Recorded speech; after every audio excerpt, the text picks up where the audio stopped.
Okay, good morning all. Welcome to Learners Academy.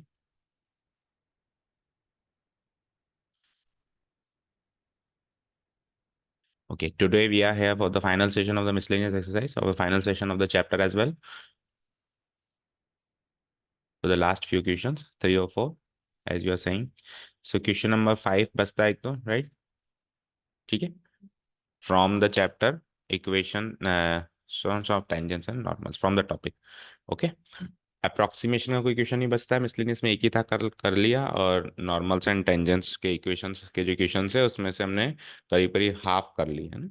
कुछ एक आध क्वेश्चन में अटक गए थे, नहीं तो कल ही सारे हो जाते हैं। चलो, तो अभी बचे हुए आज करते हैं।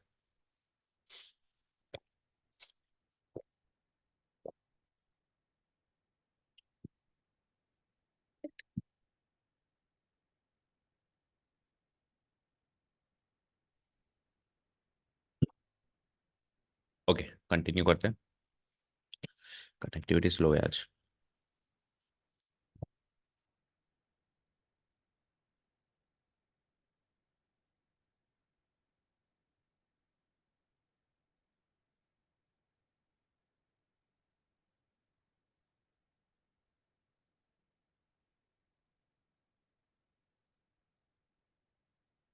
Okay, show that the normal at any point theta to the curve this. अब कर्व की इक्वेशन की वन है आपको पैरामेट्रिक फॉर्म में, y is equals to f x की फॉर्म में नहीं है। y equals to f x की फॉर्म में कर्व की इक्वेशन नहीं है, बल्कि पैरामेट्रिक फॉर्म में x equals to some parameter and y equals to some parameter, that parameter is theta, is at a constant distance from the origin. ये क्या कह रहा है? ये कर्व है मेरे पास, let's say this is the curve, और उस कर्व पे हमने बनाया नॉर्मल किसी पॉइंट पे, वो पॉइंट है ये, उस पे हमने बनाया नॉर्मल। आपको पता है कैसे बनता है? टेंजेंट का परपेंडिकुलर बन जाता है। और ये जो पॉइंट है, ये पॉइंट है थीटा।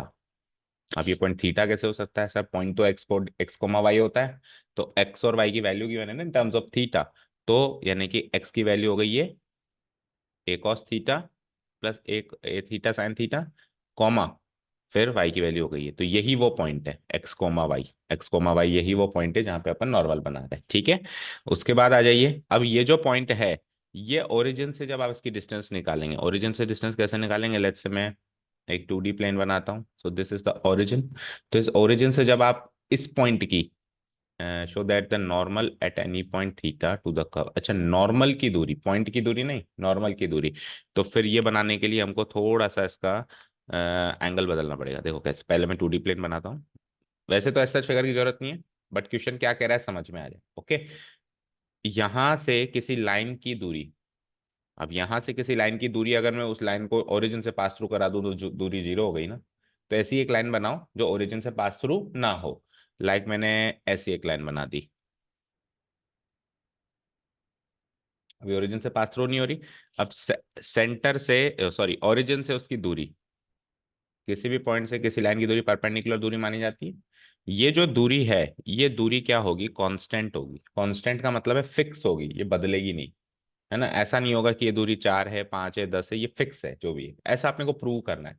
तो आप तो क्वेश्चन ये मान लो कि आपको ये दूरी निकालनी है, आपको ये दूरी निकालनी है, और फिर निकाल कर फिर प्रूव करनी है कि वो कांस्टेंट है। एक बार आप निकाल लो, निकाल के देख लेंगे कैसी आ रही है। वो कांस्टेंट आ रही होगी तो प्रूव हो जाएगा। ठीक है, ओके। और ये जो लाइन है जिसकी दूरी आप निकाल रहे हो, ये नॉर्मल है। ये लाइन कैसी है? नॉर्मल, किसी न किसी कर्व से ये नॉर्मल है। तो वो कर्व मान लो ऐसा हो सकता है, किसी न किसी कर्व से ये नॉर्मल लाइन, इसको ये सब कर्व है जिसकी एक ये नॉर्मल लाइन है। ये नॉर्मल लाइन की दूरी ओरिजिन से जब हम निकालते हैं तो वो कांस्टेंट निकलती है, सब प्रूव। ठीक है। सो कॉम्बिनेशन ऑफ 2 और 3 कॉन्सेप्ट्स हो गया है ना। सबसे पहले तो equations of tangents and normal जो हम इस चैप्टर में सीख रहे हैं उसका टॉपिक रहेगा ये। ठीक है, उसके अंदर भी y is equals to f x ना देके पैरामेट्रिक फॉर्म में दे दिया, थोड़ी सी हल्की सी स्लाइटली डिफिकल्ट, हालांकि इस टाइप का हम कर चुके हैं पैरामेट्रिक फॉर्म में, है ना, उसी एक्सरसाइज में कर चुके हैं इक्वेशन एंड टेंजेंट्स नॉर्मल्स। चलो उतना भी कर लेंगे सर। सर फिर ये दूरी वूरी का क्या झंझट है? तो आपको, जब आप इस कर्व की इक्वेशन और इस पॉइंट पर इस लाइन की इक्वेशन बना देंगे, इस नॉर्मल की इक्वेशन बना देंगे, इक्वेशन ऑफ नॉर्मल वाले फंडे से। अब किसी लाइन की इक्वेशन अगर गिवन है, तो किसी पॉइंट से उसकी दूरी कैसे निकालते हैं, वो टॉपिक और लग गया इसमें। क्लास 11th में सीखा था, ये 12th में भी सीखा, ये डिस्टेंस ऑफ अ पॉइंट, पर हमने 3D में सीखा है इस साल। इस साल हमने 3D में सीखा है distance of A point from a line, जबकि यहाँ पे 2D में अपने को इम्प्लीमेंट करना है। ठीक है, तो याद है वो कि एक लाइन की दूरी एक पॉइंट से कैसे निकालते हैं, क्या फॉर्मूला है? Distance of a line from a point कैसे निकालते हैं? चलो आप याद करो जब तक हम वहां तक तो पहुंचे। ओके, तो सबसे पहले तो here the equation of the curve is given in parametric form as given below, वो लिख दूंगा मैं। स्टार्ट करें। अच्छा क्वेश्चन नहीं है, इसको इंपॉर्टेंट मार्क कर लेना। Here the equation of the curve of the curve given in parametric form, given in parametric form, parametric form, और पैरामीटर क्या है? थीटा, है ना? is given as, is given as, और फिर हमने इक्वेशन ऑफ द कर्व लगा दी, x equals to this and y equals to this. तो पैरामेट्रिक फॉर्म में गिवन होती है तो क्या काम करते हैं हम आगे? सेकंड स्टेप क्या होता है? अगर y equals to f x में गिवन होती है तो उसको डिफरेंशिएट कर लेते हैं विद रेस्पेक्ट टू x, लेकिन पैरामेट्रिक फॉर्म में गिवन होती है तो क्या करते हैं? विद रेस्पेक्ट टू पैरामीटर्स को डिफरेंशिएट कर लेते हैं। तो differentiating both sides with respect to theta, और दोनों इक्वेशंस के लिए चलेगा। Now differentiating both sides, both sides with respect to theta we get, so x को थीटा के रिस्पेक्ट में करो, क्या बनेगा? dx by d theta. करो डिफरेंशिएट, क्या है? a cos theta, a cos theta तो माइनस a साइन थीटा, आगे बढ़ो, plus a theta sine theta, तो a थीटा साइन थीटा है तो a तो कांस्टेंट है, थीटा साइन थीटा में क्या लगेगा? Chain rule. क्या? हाँ, u dot v, chain rule, oh sorry product rule, not chain rule, product rule, u dot v लगेगा। तो लगाओ, थीटा का derivative 1 sine theta as it is, then plus theta as it is, और sine theta का derivative cos theta. Okay, further इसको solve कर देते हैं आगे, तो ये पूरा सॉर्ट आउट होगी, क्या हो गया? Minus a sine theta plus a, 1 into sine theta, तो plus a sine theta, and then फिर a theta cos theta plus a theta cos theta. So from here on you can see कुछ cut गया, minus a sine theta से plus a sine theta, तो finally इसका answer आ गया a theta cos theta. अब ये तो केवल एक्स वाली टर्म को किया है, एंड वाई वाली टर्म को भी कर दें। एंड वाई वाली टर्म से क्या बनेगा? D y by d theta. ठीक है, बनाओ। ए साइन थीटा का क्या बनेगा? ए कॉस थीटा। अगेन यहाँ पे सेम वही चीज, माइनस ए तो ले लो कॉमन, और थीटा कॉस थीटा में लगा दो चेन प्रोडक्ट रूल। थीटा का वही 1, कॉस थीटा का माइनस साइन थीटा, क्या? ओ सॉरी, दोनों का कर रहा हूँ मैं। थीटा का 1 कर दिया तो cos theta as it is आएगा, then plus theta as it is आएगा, और कॉस थीटा का माइनस का साइन थीटा। चलो बढ़ते हैं आगे, तो ये हो जाता है a cos theta, then minus a, a cos theta, then minus minus plus a theta, a भी तो है, a theta sine theta. Again ये कैंसिल आउट हो गया, a cos theta minus a cos theta, तो क्या बच गया? A theta sine theta. बोलो, यहाँ तो कोई डाउट नहीं है, dx बाई डी थीटा आ गया, d y by d theta. Again इनको से डिवाइड करके हम d y by d x निकाल लें, ताकि फिर स्लोप निकालने की प्रोसेस को आगे बढ़ाएं।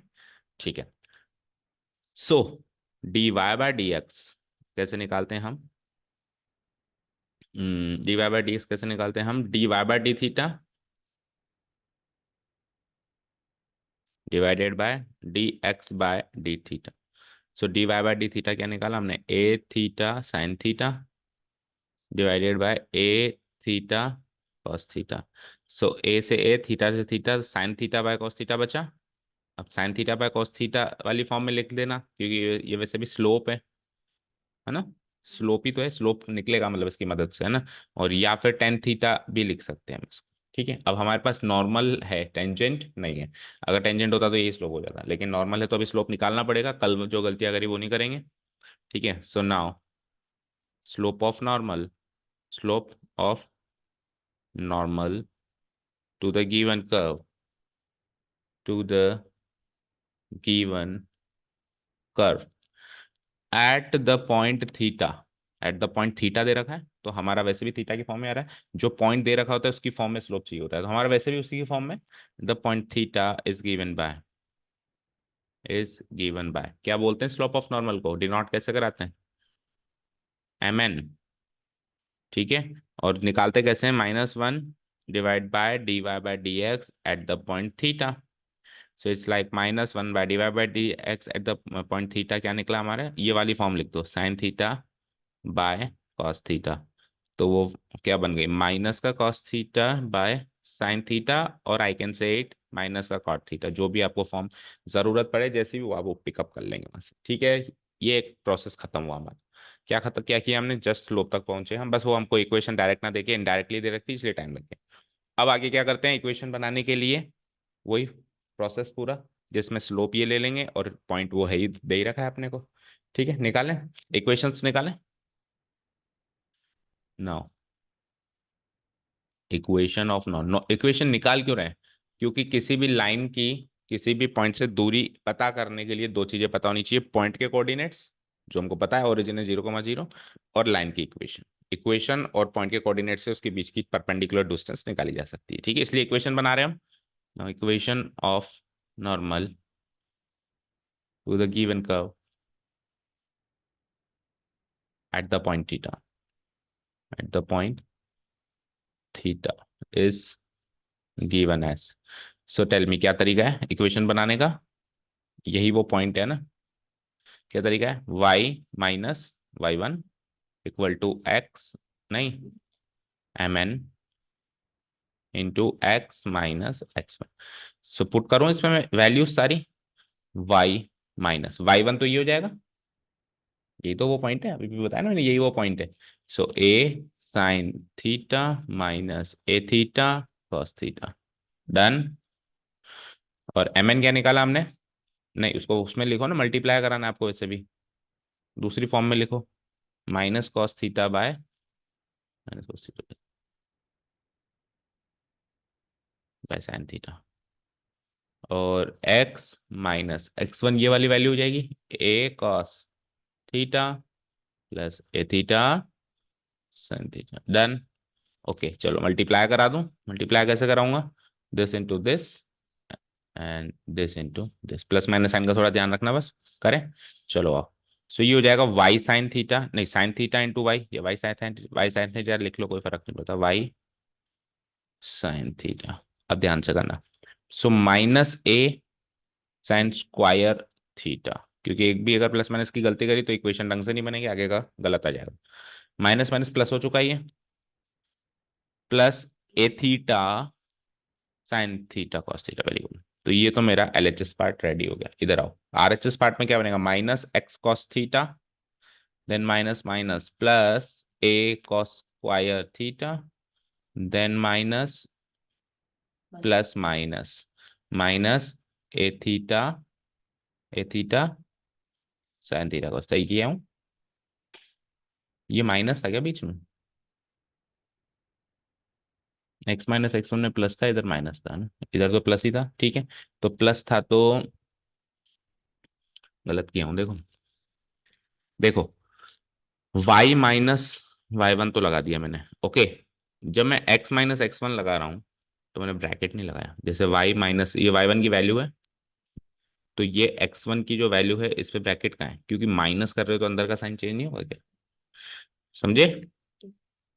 सो क्या करना है मुझे, मेरे को दो ब्रैकेट्स लगाना है, ये तो स्लोप मल्टीप्लाई करने वाला ब्रैकेट है, अब x-x1 करोगे तो -x1 ये है, ठीक है, अब करो।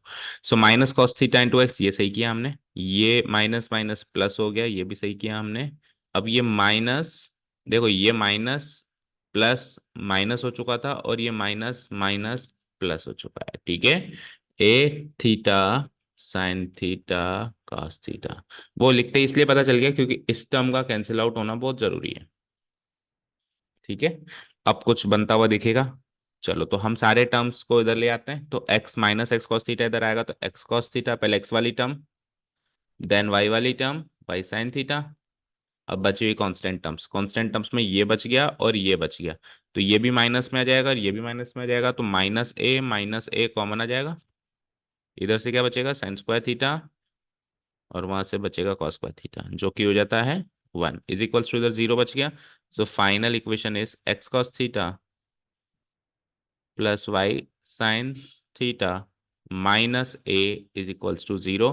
रीजन सामने हम डाल देंगे, because we know that sine square theta plus cos square theta is equals to 1।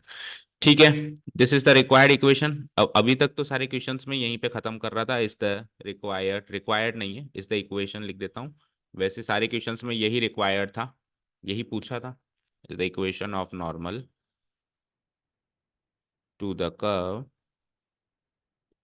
Eight the point theta. ठीक है, अब सारे क्वेश्चंस में तो यही पूछा था, इसमें क्यों एक्स्ट्रा पूछा है, क्योंकि ये है मिसलेनियस, तो इसमें ये इसके बाद भी इसने कुछ करने को दे दिया। ये आ गई इक्वेशन, पॉइंट है 0,0, डिस्टेंस निकालना है। याद आया फॉर्मूला? नहीं आया? ओके, एक बार मैं इक्वेशन ऑफ द कर्व यहाँ पे लिख देता हूँ, मैं इक्वेशन ऑफ द लाइन यहाँ पे लिख देता हूँ, x cos theta minus y, minus है ना, plus y sine theta, okay, plus y sine theta equal to 0। Comparing it with the general equation of a straight line, comparing it with the equation of a line, line ही तो है ये normal, और क्या है, line in general form. General form क्या होती है एक इक्वेशन ऑफ लाइन की, याद है? General form equation of line की, अरे 10th में सीखी थी, y plus c equal to 0, linear equation in two variable ही तो होती है एक स्ट्रेट लाइन की general form. We get we get, बोलो यहाँ से ए बी सी क्या निकले coefficients, a equals to cos theta plus नहीं, comma b equals to sine theta, comma c is equals to minus है। ये हमको कोएफिशिएंट्स मिल गए, ऑब्वियसली कोएफिशिएंट्स का रोल होगा डिस्टेंस निकालने में। पॉइंट क्या गिवन है, 0,0। Okay, so now the distance, या परपेंडिकुलर डिस्टेंस भी लगा सकते हो, of the normal from the origin, of the normal from the origin. अब ऑरिजिन सबको पता है क्या होता है, 0,0 is given by, is given bye, तो डिस्टेंस को डी से मार्क कर दूं मैं, परपेंडिकुलर डिस्टेंस को, बोलो। Formula is a x one plus b y one plus c divided by a square plus b square का रूट। 3D में बस ये सी Z1 प्लस डी हो जाता है और यहाँ सी स्क्वायर और बढ़ जाता है, और 2D में तीसरा कोऑर्डिनेट है नहीं, तो ये और इसका मॉडुलस, ऊपर वाली क्वांटिटी का मॉडुलस। ऐसे ही तो निकालते हैं डिस्टेंस। तो ए क्या है हमारे पास, कॉस थीटा, और x1 y1 क्या हो जाएंगे हमारे ओरिजिन, जहां से हम डिस्टेंस निकाल रहे हैं, ये x1 y1 हो जाएगा। सो ए तो है हमारा कॉस थीटा, इंटू x1 है 0, प्लस ये हमारा साइन थीटा इंटू 0, और ये है हमारा प्लस सी, सी क्या है, माइनस है, Z1 तो है ही नहीं ना, तीसरा कोऑर्डिनेट है ही नहीं, तो प्लस C1 क्या हो जाएगा, माइनस है, और इसका modulus divided by a square plus b square, तो ए क्या है, cos square theta plus sine square theta का रूट। ठीक है, तो ये तो क्या 0,0, मॉडुलस ऑफ माइनस है बच गया ऊपर, और नीचे √1 यानी कि 1, तो ये मॉडुलस ऑफ माइनस है। अब मॉडुलस ऑफ माइनस से क्या होगा, ए क्या था हमारे पास, ए को चेक करो, देखो ए खुद भी तो यहाँ पे नेगेटिव हो सकता है, तो ये तो मुझे नहीं पता कि मॉडुलस ऑफ माइनस ए होगा या माइनस ए होगा, आप इसी फॉर्म में छोड़ दो, पर ये कांस्टेंट तो है। हमको तो डिस्टेंस निकालने से ज़्यादा इस चीज़ पे फोकस करना था कि डिस्टेंस कांस्टेंट आनी चाहिए, तो ये कांस्टेंट है। ये कांस्टेंट कब नहीं आती, जब इसके साथ कुछ एक्स लगा रहता, जब इसके साथ कुछ वाई लगा रहता, या फिर कुछ थीटा भी लगा रहता, क्योंकि थीटा बदलते ये बदलता, एक्स बदलते ये बदलता, लेकिन अब थीटा कुछ भी ले लो, एक्स कुछ भी ले लो, वाई कुछ भी ले लो, ये तो फिक्स हो गया माइनस से, मॉडुलस माइनस से। So we can say this is the constant distance. Done, समझ आया? ठीक है। Units which is independent of theta, इसमें कोई भी थीटा टर्म नहीं दिखाई दे रही, which is independent of theta. So so the normal, the normal to the given curve is at a constant distance, is at a constant distance modulus minus a units from the origin, from the origin proved। यही prove करना था। तो ये जो इस sheet पे हमने काम किया है, ये थोड़ा सा रिवाइज करवा दिया। क्लास 11th का रिवाइज करवा दिया, या यूं कह दो क्लास 12th में भी का भी रिवीजन हो गया। 3D का फॉर्मूले को 2D में वाले फॉर्मूले में लिखा है, अगर 3D का होता तो Z1 प्लस डी और जुड़ जाता है इसमें। और यहाँ पे कुछ गलती कर रहे हैं क्या, यहाँ पे माइनस आता है क्या? याद करो। हालांकि आंसर तो में कोई फर्क नहीं पड़ेगा, बस वो माइनस ए की जगह प्लस ए हो जाएगा, प्लस ए हो जाएगा। तो प्लस ए का भी मॉडुलस वो तो कांस्टेंट ही रहेगा ना। पर अब ये फॉर्मूला मेरे को मैं रिकॉल नहीं कर पा रहा हूँ, a x one plus b y one plus c था या माइनस सी था। मुझे ऐसा लग रहा है ये माइनस सी था, ये माइनस सी था। तो इसको करेक्ट कर लो। अब एक बार आप रिकॉल कर लेना, जाकर हमारे फॉर्मूला लिख रखे होंगे जहाँ पर आपने माइनस सी। तो ये भी क्या हो जाएगा फिर, माइनस और माइनस ऑफ माइनस ये हो जाएगा प्लस, यानी कि मॉडुलस ए। लेकिन फिर भी मॉडुलस ए पॉजिटिव ए आएगा, ये हम तब तक नहीं कह सकते जब तक मुझे ये नहीं पता चल जाए कि ए अंदर नेगेटिव है या पॉजिटिव। अगर ए अंदर पॉजिटिव है तब तो ये पॉजिटिव ही खुलेगा, लेकिन अगर ए अंदर नेगेटिव है तो वो माइनस ए बन के खुलेगा। समझ गए? तो इसीलिए अब लिखेंगे तो उसको ऐसे ही मॉडुलस है, क्योंकि जब तक ए की वैल्यू नहीं है तब तक आप उसको बाहर नहीं निकालेंगे। ठीक है। लेकिन ये कांस्टेंट है, फिर भी ये कांस्टेंट है। ठीक है, इसको भी मैं मॉडुलस से कर देता हूँ। फॉर्मूला को घर जाके एक बार आप और रिकॉल कर लीजिएगा। ठीक है, चलो चलो नेक्स्ट क्वेश्चन पे कर दूं डिलीट।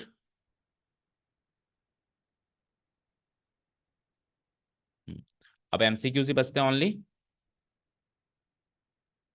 उसमें एमसीक्यू में भी कौन कौन से बचते हैं? 19th देखो, रेट ऑफ चेंज वाला था, हो गया ये।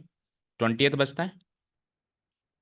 20th तो क्या स्लोप ही पूछ रहा है, the slope of the tangent to the curve, लेकिन फिर वही parametric form, at the point 2, -1 is what. तो कैसे निकालेंगे बताओ? पैरामेट्रिक फॉर्म में differentiating both side with respect to parameter क्या है, t. Differentiating both side with respect to t. So t से करेंगे तो ये हो जाएगा d x by d t. क्या होगा? टी स्क्वायर यानी 2t+3, एंड इधर आओ D y by d t, और ये क्या हो जाएगा 4t-2। फाइन। उसके बाद वही d y by d x at the point, point जो भी दे रखा है। तो d y by d x, ठीक है, पहले d y by d x निकाल लेते हैं। So d y by d t यानी कि 4t-2 डिवाइडेड बाई 2t+3।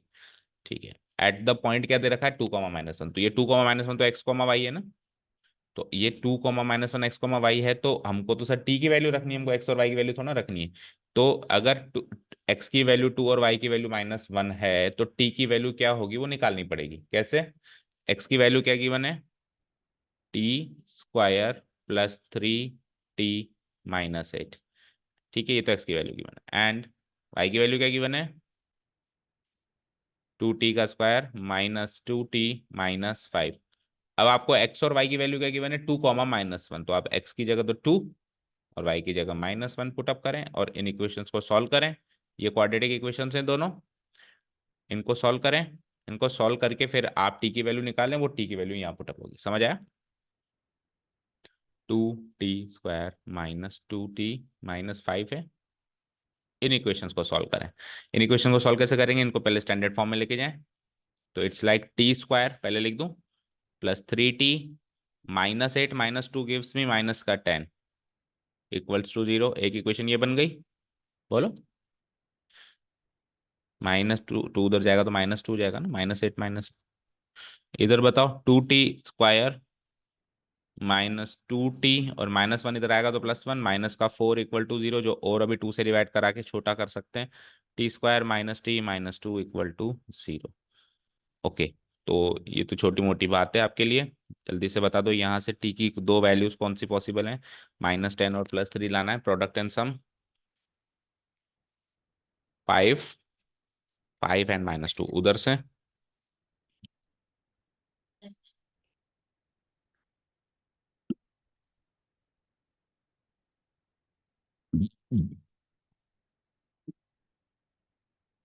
यहाँ से क्या बताया आपने? 5 एंड -2 जो नंबर्स मिले हैं, लेकिन टी की वैल्यू दूसरे होंगे ना, साइन चेंज करके होंगे ना टी की वैल्यू। 5 एंड -2 तो फैक्टर्स मिले हैं ना, टी की वैल्यू क्या होगी? अगर आपको 5 मिला है तो -5, एंड आपको 2 मिला है, नहीं -2 मिला है तो +2। अगर आप आगे फर्दर सॉल्व करेंगे, उसको स्प्लिट करेंगे 5 और -2 में, तो जो रूट्स मिलेंगे क्वाड्रेटिक इक्वेशन में, वो तो अपोजिट साइन के मिलेंगे ना, प्लस का माइनस, माइनस का प्लस। ठीक है, ये काम क्विकली करना है। जैसे नंबर आया फटाफट से रूट्स निकालिए, क्योंकि because we are in class 12, तो हमको थोड़ा ना स्प्लिटिंग द मिडिल टर्म करके दिखाना है। इधर आओ, इधर कौन कौन से नंबर्स मिले? -2 +1, -2 +1, तो फिर उल्टे बताओ, रूट्स बताओ। -2 का +2, -1 का +1, -2 +1 यानी माइनस। ठीक है अभी। अब टी की वैल्यू इन दोनों से कॉमन कौन सी है, वो चेक करो। ठीक है, तो here the common value of t is equals to 2, जो दोनों की इक्वेशन को सेटिस्फाई करती है। भाई एक्स कहता है, एक्स की 2 वाली वैल्यू के हिसाब से, ठीक है, एक्स की 2 वाली वैल्यू के हिसाब से टी की दो वैल्यूज ये आई हैं, और वाई की -1 वाली वैल्यू के हिसाब से ये आई है। तो हमको तो ऐसी वैल्यू सोचनी है जो एक्स की वैल्यू 2 और दोनों की बात को माने, इसकी बात को भी माने, इसकी बात में। तो मैं क्या लिख दूंगा, here the common value of t is, value of t is 2। Okay, तो हम टी की वैल्यू 2 डालेंगे यहाँ पे। ओके, सो इट्स लाइक 4 × 2 -2, और 2 × 2 +3 करना। 4 × 2 = 8 -2 6, 2 × 2 = 4 + 3, 4 + 3 7। ओके, अब हम ये तो डिवाइड बाय dx है, हमसे क्या पूछा था उसने? स्लोप ऑफ टेंजेंट, तो टेंजेंट का स्लोप तो यही होगा सेम। अगर नॉर्मल पूछता तो अभी आगे और फर्दर प्रोसेसिंग होती, -1 डिवाइडेड बाय करते -7/6 आ जाता होगा ना। सो स्लोप ऑफ टेंजेंट, जिसको एम टी बोलते हैं, वो क्या होता है? dy/dx at the given point x comma, नहीं पॉइंट है ना हमारे पास, 2, -1, एट द पॉइंट 2, -1। तो इस पॉइंट पे ये सारा प्रोसेस करके हमने देख लिया है। आंसर क्या आ रहा है? 6/7। आंसर ऑप्शन नंबर मैच हो गया, नंबर बी। ठीक है, चले नेक्स्ट क्वेश्चन कर दूं डिलीट। नेक्स्ट क्वेश्चन बताओ नंबर, इसी से अगला है। Okay, the line this is a tangent to the curve if the value of m is this. ये लाइन टेंजेंट है इस कर्व की, अगर वैल्यू ऑफ एम क्या होगी सोच के आपको बतानी। ठीक है, यानी ये टेंजेंट है, तो यानी ये टेंजेंट की इक्वेशन है, और ये कर्व की इक्वेशन है। कब एम एम की वैल्यू क्या डालूं कि ये लाइन इसकी टेंजेंट बन जाए। ठीक है, तो दोनों की ही इक्वेशन गिवन है हमको। तो एक काम करते हैं, यहाँ से भी स्लोप निकाल लेते हैं और यहाँ से भी स्लोप निकाल लेते हैं, और दोनों स्लोप को इक्वेट कर देंगे, तो वहां से एम की वैल्यू आ जाएगी क्या, चेक करते हैं। चलो, तो इसको डिफरेंशिएट करते हैं both side with respect to x, we get, तो नीचे से करो, we get both side with respect to x, we get, बोलो y² का 2y × dy/d equal to 4x का 4, तो dy/dx इक्वल टू 4/2y, यानी कि 4/2y, यानी कि 2 टाइम्स कट गया तो 2/y। डन। अब ये तो 2/y तो ये है, लेकिन पॉइंट ऑफ कांटेक्ट तो निकालना है, तो x1 y1 मान लें। पॉइंट ऑफ कांटेक्ट थोड़ा ना बताया, तो कर्व की इक्वेशन बताएं। सो पॉइंट ऑफ कांटेक्ट को मान लूंगा, let the point of contact be x1 y1। So हमारा slope of tangent will be equal to dy/dx at the point of contact x1 y1, at the point of contact x1, y1 is equals to 2/y1। यहाँ तक कोई doubt नहीं है? ये slope of tangent आ गया, वो tangent की equation है। वहां से स्लोप देखो क्या आ रहा है, m t equal to m ही आ रहा है, तो यानी कि एम की वैल्यू ये हो गई 2/y1। ठीक है ना, from equation 1 slope of tangent ये आया, from equation 2 slope of tangent ये आया। यहाँ पे डिफरेंशिएट करके आया, वहां पे y equal to mx plus one direct दिया हुआ था, तो m यही स्लोप होता है। ठीक है। Okay, so from equation 1 and 2 क्या हुआ चेक करो। तो ये कहने के लिए बस एमसीक्यूज है, बाकी तो पूरा प्रोसेस ही सॉल्व करना है। From equation 1 and equation 2 we get, बोलो क्या, 2/y1 इक्वल टू m। ठीक है, तो यहाँ से m और y1 में एक रिलेशन आया है ना।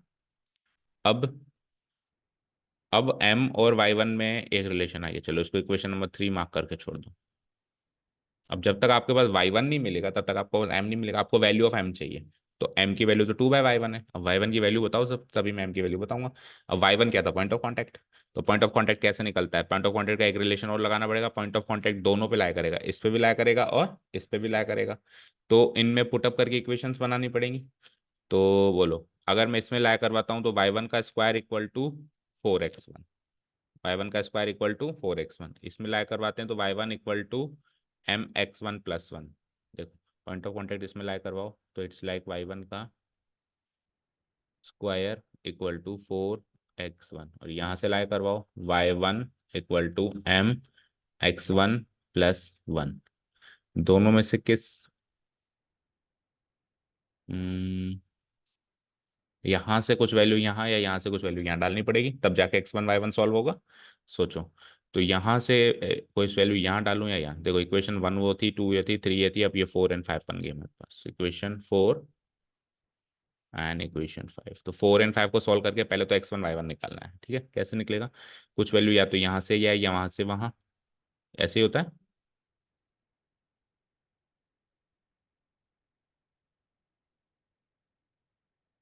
हम्म, तो बताओ y1 की वैल्यू पुटअप कर दूं या x1 की वैल्यू पुटअप करूं, y1 की पुटअप कर दूं mx1 प्लस वन को वहां पे, पर ये क्वाड्रेटिक इक्वेशन बन जाएगी, फिर होल स्क्वायर करेंगे तो बनेगी। तो क्वाड्रेटिक इक्वेशन तो यहाँ पे बनेगी बनेगी। चलो करते हैं, देखते हैं फिर। तो इसको मैं नेक्स्ट पेज पे कर रहा हूँ एक बार, है ना। बोलो क्या बना था, y1 equal to mx1 plus one. यहाँ से क्या बना था, y1 का स्क्वायर इक्वल टू 4x1। तो मैं क्या करता हूँ, यहाँ से y1 की वैल्यू, ये वाली वैल्यू उधर पुटअप कर दूँ, तो it's like mx1 plus one का whole square equal to 4x1। Check करते हैं। So it's like m square x1 का स्क्वायर प्लस 2ab भी करोगे, या 1 का स्क्वायर पहले 1 कर दो और फिर 2ab करोगे, तो 2mx1 इक्वल टू 4x1।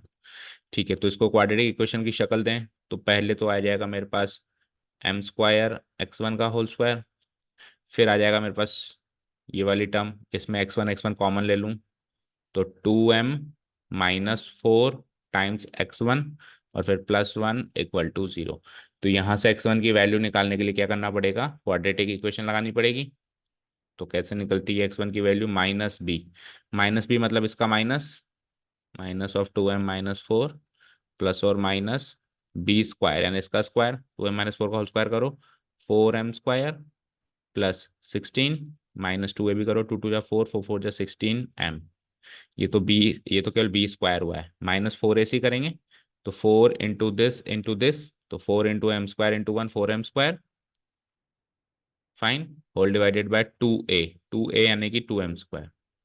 देखते हैं यहाँ से x1 की क्या वैल्यू आती है, माइनस से मल्टीप्लाई कर दो तो 4 - 2m हो गया, वो उल्टा हो गया, प्लस वो माइनस रूट ऑफ, इसमें 4m स्क्वायर -1 स्क्वायर कट गया, 16 - 16m, तो 16 तो कॉमन आ जाएगा, बचेगा क्या, रूट ऑफ 1 - m। 16 का तो चलो 4 बार आ जाएगा, लेकिन रूट ऑफ 1 - m का क्या करेंगे।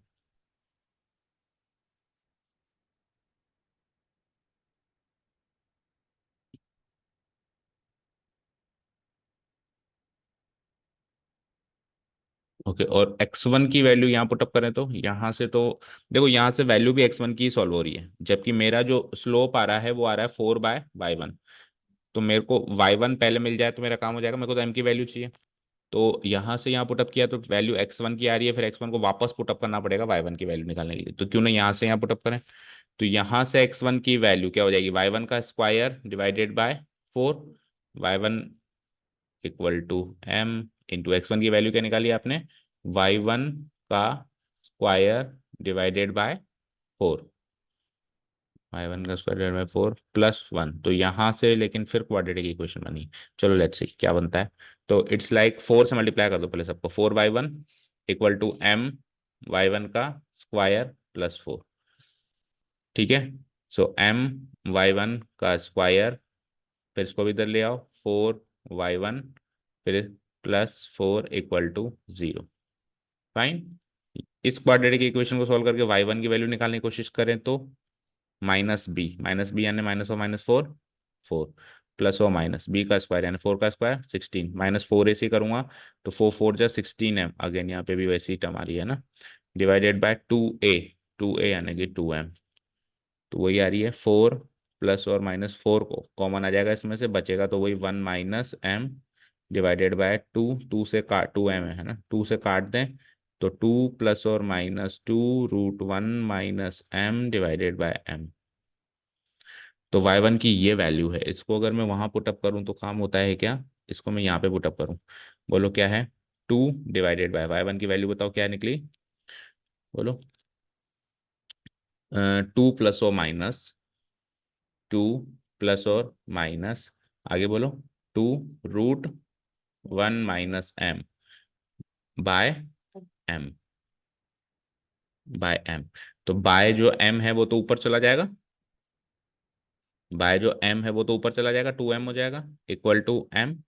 ठीक है, तो m से तो m कैंसिल आउट करो, ठीक है 1 बचा यहाँ पे। अब 2 से 2 काट दो, ये भी 1 बचा, ये 1 हो गया और ये भी 1 हो गया। तो अब क्या हुआ, 1 डिवाइडेड बाय 1 + और माइनस ऐसे कुछ हो गया, तो इसको इधर मल्टीप्लाई कराओ तो 1 की वैल्यू हो गई 1 +/- ये 1 ही है बाहर तो रूट में 1 - m। तो ये लो साहब 1 से 1 और कट गया तो 0 बच गया, है ना। तो +और माइनस √1 - m की वैल्यू 0 बच गई। अब इसमें स्क्वायरिंग बोथ साइड्स कर दें अगर हम, तो प्लस का भी स्क्वायर करें तो भी वही होता है, माइनस का स्क्वायर करें तो भी होता है, रूट हट जाएगा, 1 - m equal to 0, so m equal to 1। Check करो, ऑप्शन नंबर ए। तो तरीका ये जो किया, ये भी ऐसा नहीं कि गलत किया, बट इससे अभी और काम आगे करना पड़ेगा। देखो इससे क्या होगा, ये 4 तो बाहर आ गया ना, √1 - m डिवाइडेड बाय 2m², अभी इसको सॉल्व करना पड़ेगा। सॉल्व करके जो आया उसको पुटअप करके फिर y1 की वैल्यू निकालनी पड़ेगी। तो मैं x1 की वैल्यू एक्स्ट्रा में निकाल ही क्यों रहा हूँ, जब मेरा जो इक्वेशन इसको कंपेयर करने से m की वैल्यू 2/y1 आई थी, तो मैं ऐसा कुछ करूँ तो डायरेक्ट y1 की ही वैल्यू मिले, क्योंकि मेरा काम point of contact x1 y1 थोड़ा निकालना है। ये काम तो कब करते हैं, इसमें से इस बार पुटअप करके फिर वापस फोड़ रही है तो x1 y1 की वैल्यू निकालनी हो। तो अभी भी जैसे मैंने कि y1 की वैल्यू तो निकाल ली थी मैंने, क्या निकली थी, y1 की वैल्यू यहाँ से निकली थी ना, ये निकली थी। हम्म, हम्म, हम्म, हम्म, हम्म, हम्म, कहाँ निकाली थी बेटा, ये जैसे x1 की वैल्यू निकाली थी हमने, हाँ ये रही, ये वाली वैल्यू है ना, ये वाली, ये 4y1, हाँ ये वाली y1 की वैल्यू एक तरीके से, नहीं ये तो कंपेयर करने के बाद आई थी। देखो एक बार हमने क्या करा था, y1 का स्क्वायर डिवाइड बाय 4, तो y1 की वैल्यू, अच्छा ये निकाली थी, ये y1 की वैल्यू, ये y1 की वैल्यू निकाली थी, अभी x1 की निकालना बाकी है। अगर x1 की निकालो तो निकाल लो, निकाल के फिर वापस जैसे अगर आप क्या करते हो, अगर यहाँ से वैल्यू यहाँ पुटअप करी तो वैल्यू को फिर दोबारा इसमें पुटअप करेंगे, और वहां से यहाँ करी तो इधर पुटअप करेंगे। तो जैसे अभी मैंने पहले y1 की वैल्यू यहाँ पुटअप करी तो y1 की ये वैल्यू, x1 की ये वैल्यू आ गई, अब इसको वापस इसमें पुटअप करके मैं y1 की वैल्यू निकालूँ या तो, ठीक है, तो उससे वो निकल तो जाएगी लेकिन लंबा निकलेगी, यही चेक कर लेना है ना, लेकिन लंबा प्रोसेस हो जाएगा। तो मैंने क्या करा, डायरेक्ट इसको इसमें से इसमें पुटअप कर दी, उससे डायरेक्ट ही y1 की वैल्यू आ गई। अभी इस वैल्यू को अगर आप वापस यहाँ पुटअप कर दो तो x1 की वैल्यू वही आएगी जो इस मेथड से ही आएगी। तो इतना प्रोसेस तब करना है जब अपने को point of contact x1 y1 निकालना है। हमको उससे मतलब नहीं है, हम पहले ही छोड़ के आए उसको वहां पे, हम दो तरीके से स्लोप निकाल के इक्वेशन 1 एंड 2 को कंपेयर करके इस इक्वेशन 3 में हम छोड़ के आए।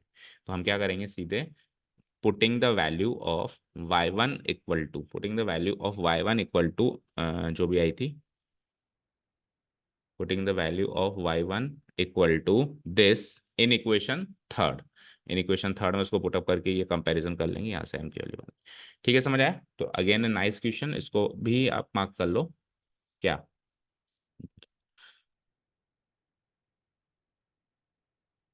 ओके एनीवेज चलो नेक्स्ट क्वेश्चन पे चलते हैं। वाई की वैल्यू यहाँ से एम की वैल्यू 1 निकली ना हमारी, एम की वैल्यू 1 निकली, दैट मीन्स ये इक्वेशन हो गई y इक्वल टू x+1। ठीक है, y इक्वल टू x+1, और वहां से dy/dx क्या निकाला था हमने, 2/y1, 2/y1, 2/y1, और स्लोप हमारा 1। तो यहाँ से y1 आ गया 2, और y1 अगर आ गया 2 तो 2 को इसमें पुटअप करेंगे तो 4x, तो x भी आ गया 1, x भी क्या आ गया 1, तो y1 इक्वल टू 2 है और x1 इक्वल टू 1 है। तो ये पॉइंट ऑफ कांटेक्ट है हमारा 1,2। अगर पूछ ले तो इस तरीके से भी आगे बढ़ सकते हैं। चलो चलते हैं हम नेक्स्ट। अब कौन सा बचा, last one. The points on the curve, ये कर्व है, इस पे ऐसे पॉइंट्स पता करो जहां पे जब मैं नॉर्मल बनाऊं, मैंने पॉइंट ऑफ कांटेक्ट पूछा है, तो वो जो नॉर्मल है एक्सेस, दोनों एक्सेस के साथ, एक्स एक्सेस वाई एक्सेस के साथ इंटरसेप्ट जो बनाएगी, यानी जहाँ कट लगाएगी वो इक्वल होंगे। जैसे इससे 4 दूरी पे कट करेगी तो उसको भी 4 दूरी पे कट करेगी, इसको 10 दूरी पे cut, x intercept y intercept निकालते थे। एक्स इंटरसेप्ट यानी ओरिजिन से एक्स एक्सिस पे कितनी दूर कट लगाया उसने, और वाई इंटरसेप्ट यानी वाई से ओरिजिन से वाई एक्सिस पे कितनी दूर कट लगाया, तो वो कट बराबर लगाएगी। अगर ऐसी नॉर्मल बनाए जो कट बराबर लगाए, तो वो कौन से पॉइंट ऑफ कांटेक्ट पे इस कर्व को काटती है, मतलब कौन से पॉइंट ऑफ कांटेक्ट पे इस कर्व को टच इंटरसेक्ट करती है। ठीक है, समझ आया। फॉर एग्जाम्पल जैसे ये है हमारे पास 2D कर्व है ना, तो मैं एक लाइन बना देता हूं जो कि इक्वल इंटरसेप्ट काटे, लगभग ऐसी। ठीक है, ये जितनी दूरी है उतनी दूरी ही है, इक्वल इंटरसेप्ट पे कट लग रहा है। अब ये जो लाइन है, ये लाइन किसी नॉर्मल, ये जो लाइन है किसी इक्वेशन की, किसी कर्व की नॉर्मल लाइन है। मान लो ये वो कर्व है जिसकी इक्वेशन ये गिवन है, तो ये किस पॉइंट ऑफ कांटेक्ट पे इसको इंटरसेक्ट कर रही है वो आपको पता करना है, पॉइंट ऑफ कांटेक्ट बताना है। समझ गए, क्वेश्चन समझ गए। ओके, चलो तो हम तो स्टैंडर्ड प्रोसीडिंग्स की तरफ बढ़ते हैं। क्या करेंगे हम, एक तरीका तो इसका ये भी है कि ये पॉइंट ऑफ कांटेक्ट है, पॉइंट ऑफ कांटेक्ट कर्व की इक्वेशन को तो सेटिस्फाई करेगा, तो चारों को पुटअप करके देख लो। ठीक है, अब वहां से रिस्क ये है कि मान लो एक ही सेटिस्फाई करे तो वही आंसर है, लेकिन दो अगर सेटिस्फाई कर गए, दो ऑप्शंस में सेटिस्फाई कर गए तो फिर निकालना ही पड़ेगा। फिर एक छोटा सा रिस्क लेकिन ले सकते हैं अपन, है ना। ठीक है, चलो अभी तो अपन स्टैंडर्ड प्रोसीजर से चलते हैं। सो सबसे पहला काम तो वो का वही, differentiating both sides with respect to x, we get slope निकालेंगे, और अब की बार नॉर्मल है याद रखना। तो ये क्या हो जाएगा, 2 9 जा 18 y into d y by d x equal to 3x² implies यहाँ से d y by d x will be equal to 3x² by 18y। तो 3 से 6 टाइम्स काट दें तो ये हो जाता है x² बाय 6y। ओके, ये तो d y by d x है। अब स्लोप ऑफ नॉर्मल चाहिए मुझे, स्लोप ऑफ नॉर्मल।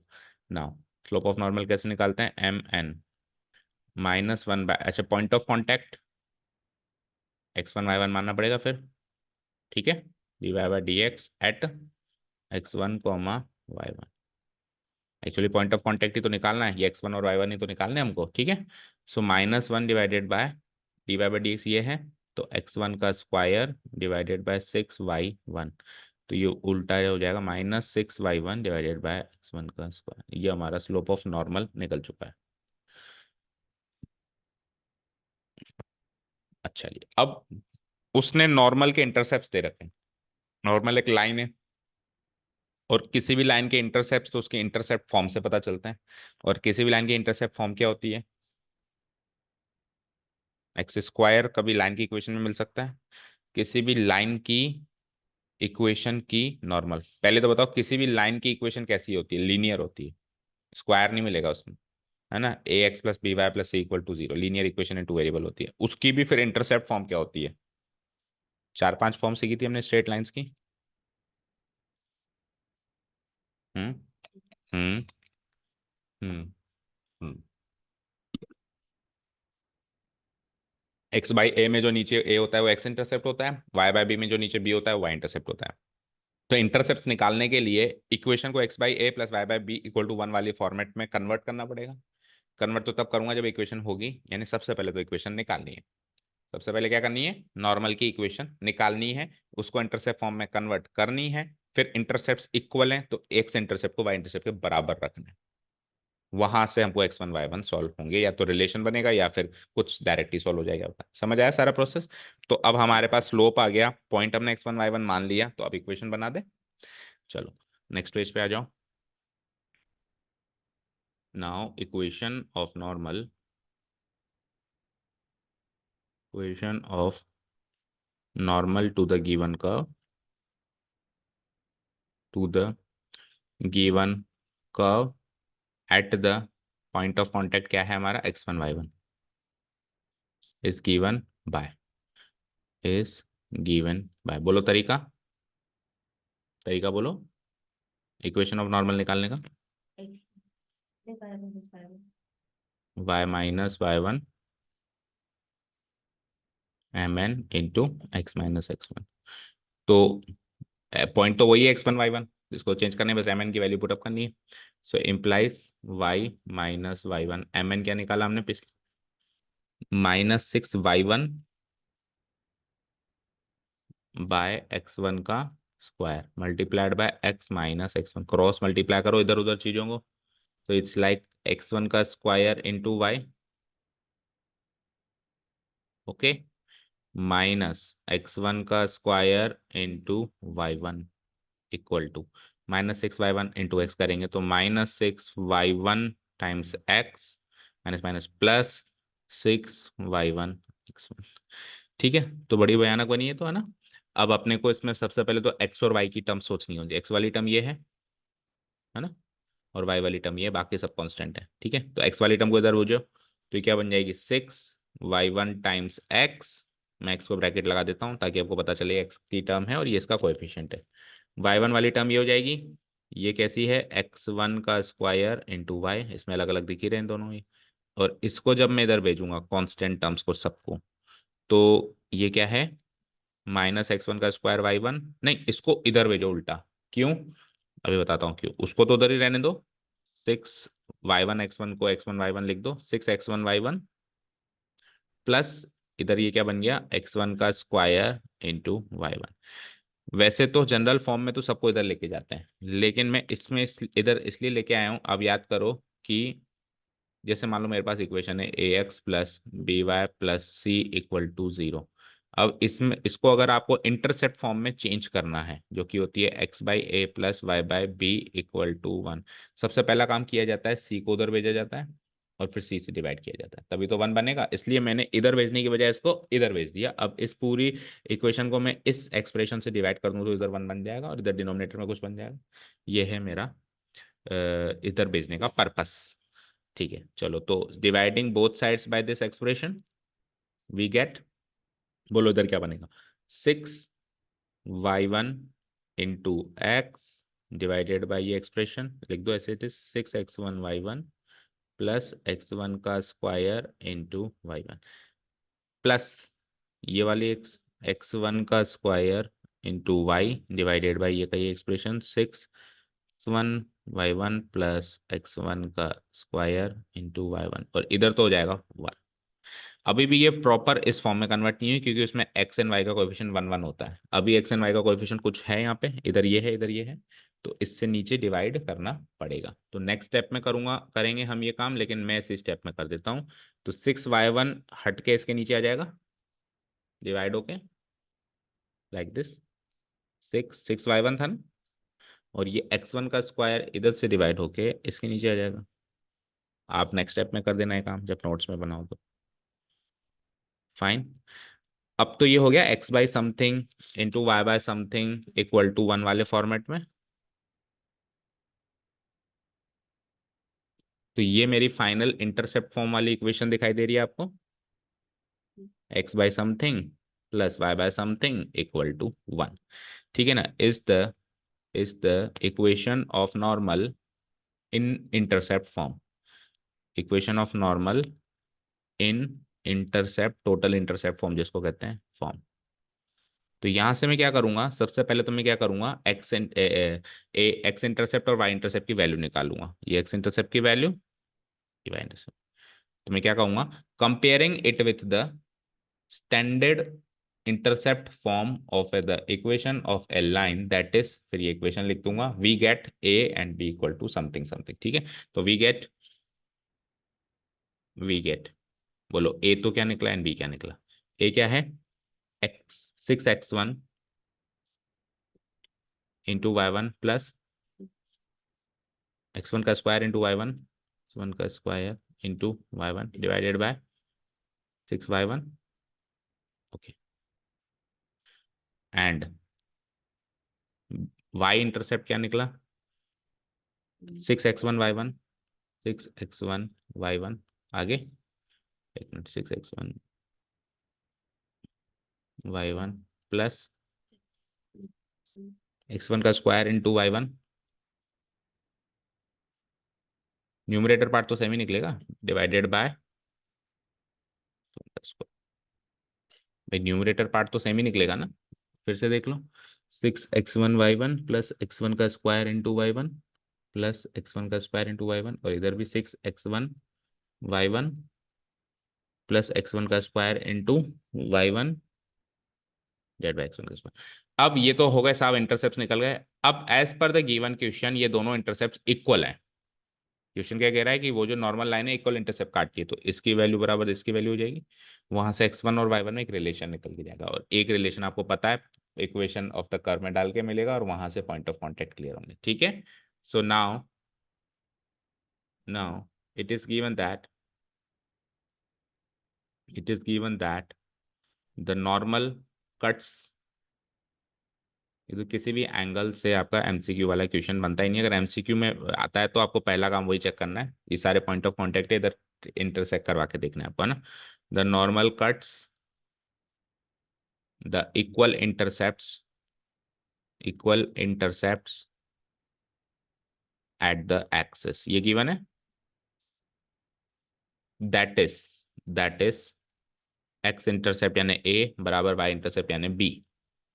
तो वैल्यू पुटअप कर दूं, तो ये तामझाम इक्वल टू ये तामझाम, equal that is implies 6x1 y1 plus x1 का square into y1 divided by 6y1 equal to, इधर बोलो 6x1 y1 प्लस x1 का square into y1 divided bye x1 का स्क्वायर, ठीक है। अब जब हम इसको कर रहे हैं तो आपको ऐसा भी लग रहा होगा कि इसको उससे काट क्यों नहीं रहे। इसको इसलिए नहीं काट रहा हूँ क्योंकि मुझे पता है कि मुझे आखिर में चल के दोनों को बराबर रखना है, तो बराबर रखना है तो ये पूरा काट दूंगा ना, 1 टाइम्स 1 टाइम्स, इसलिए मैं इसको नहीं काट पाता। ठीक है, समझ आया। सो ये क्या बन जाएगा, 1/6y1 इक्वल टू, अगर उसको बराबर नहीं रखना होता तब तो फिर काटना पड़ता और एक्स इंटरसेप्ट वाई इंटरसेप्ट मान लो कुछ और क्वेश्चन होता, लेकिन मुझे पता है इक्वल इंटरसेप्ट है तो बराबर रखूंगा तो न्यूमरेटर से न्यूमरेटर पूरा ही काट दूंगा, इसलिए मैं इसको सॉल्व नहीं कर रहा था इतनी देर से। क्रॉस मल्टीप्लाई करोगे तो भी x1 y1 नहीं निकला, एक रिलेशन निकला, दोनों की एक इक्वेशन निकली, ठीक है। तो बोलो 6y1 इक्वल टू x1 का square, this is the given relation, इसको इक्वेशन मान लो, इक्वेशन 1 या टू इक्वेशन 1 मान लो। नाउ व्हाट, अब x1 y1 also lies on the curve, so it must satisfy the equation of the curve, वहां से x1 y1 की दूसरी रिलेशन, दोनों को सॉल्व करेंगे तो x1 y1 point of contact रहेगा, ठीक है। तो इसमें पुट अप कर दूं, वो सारी लाइंस लिखेंगे। Now the point of contact x1 y1 also lies on the curve, so it must satisfy the equation of the curve, so putting x, y equal to x1 comma y1 in the equation of the curve, in the equation of the curve we get what, let's see, ये हो जाएगा 9y1 का square equal to x1 का cube, ठीक है। यहाँ से एक इक्वेशन निकली, वहां से दूसरी इक्वेशन निकली, हमको तो शायद दोनों चाहिए, इसको इक्वेशन 2 मान लो, फाइन। तो इक्वेशन 1 और इक्वेशन 2, इसमें y1 का स्क्वायर है, x1 का क्यूब है, उसमें y x1 का स्क्वायर है, इसमें x1 का स्क्वायर है क्या, नहीं। So do one thing, y1 की वैल्यू यहाँ से निकाल लो, क्या हो जाएगी, x1 का स्क्वायर डिवाइडेड बाय 6, उधर पुटअप करो, देखते हैं क्या होता है, ठीक है ना। Now putting y1 equal to क्या वैल्यू निकलेगी, x1 का स्क्वायर बाय 6, ये value from equation 1 to equation 2 we get ये हो जाएगा 9y1 का स्क्वायर, अच्छा इसका स्क्वायर करना है, तो कर दो, डायरेक्ट ही करके लिख दो, x1 की power 4 divided by 36 equal to इधर, इधर तो x1 का क्यूब, तो यहाँ से x1 तो क्लियर हो गया, देखो 9 से 4 टाइम्स कटा ये। ओके, तो ये क्या हो जाएगा, x1 का क्यूब, x1 की पावर 4, तो क्यूबिक पावर तो कट जाएगी, ये 1 बचा और यहाँ पे सिंगल x1 बचा, एन x1 का क्यूब काट दिया आपने, है ना। जब अपन ऐसे काटते हैं तो अपने को लिखना पड़ता है, क्योंकि x1 की वैल्यू जीरो नहीं है, क्योंकि अगर मैं x1 की वैल्यू जीरो डाल दूंगा तो ये इक्वेशन में x इंटरसेप्ट जीरो हो जाएगा। यहाँ पे सपोज करो जीरो जीरो, तो ये जीरो, यहाँ पे भी जीरो जीरो, देखो इधर जीरो डालो, इधर जीरो डालो, जीरो जीरो, तो ये x इंटरसेप्ट जीरो हो गया, y इंटरसेप्ट भी जीरो हो गया, और x इंटरसेप्ट y इंटरसेप्ट अगर जीरो हो गया तो किसी भी इक्वेशन का numerator part zero, denominator part zero हो ही नहीं सकता, ठीक है ना। तो इसलिए ये काम नहीं हो सकता, तो इसलिए मैं यहाँ पे लिख दूंगा बिकॉज x1 का cube is not equal to zero, x1/4 equal to 1 because x1 का cube can not be equal to zero, तो ये काट दिया मैंने x1 का क्यूब, यहाँ से x1 की वैल्यू 4 निकली, ठीक है, तो x1 की वैल्यू 4 इसमें आ रही है, इसमें आ रही है, इसमें आ रही है, यानी प्लस और माइनस 4 नहीं हो गया, x1 की वैल्यू तो 4 है, डी ऑप्शन तो रूल आउट हो गया, ठीक है। अब इसको या तो इक्वेशन 1 में रखो या 2 में रखो और y1 की वैल्यू निकालो। तो देखो, अब ये भी सोच समझ के रखना है, इक्वेशन 1 में रखता हूँ x1 की वैल्यू 4, तो y1 की एक ही वैल्यू आती है, तो आप एक बार दूसरे में भी रख के देखो क्या दो वैल्यू आने के भी चांसेस हैं क्या, तो अगर दो वैल्यू आने के चांसेस है तो उसमें रख के दो वैल्यू निकालो, ना कि एक वैल्यू पे स्ट्रिक्ट रहो, ठीक है। और अगर मैं इक्वेशन 2 में रखता हूँ इसमें, किसकी, x1 की वैल्यू 4, तो y1 का स्क्वायर हो जाएगा, तो यहाँ से दो वैल्यू आएगी, यानी इक्वेशन 2 में रखनी है, फर्स्ट में नहीं रखनी है। So now putting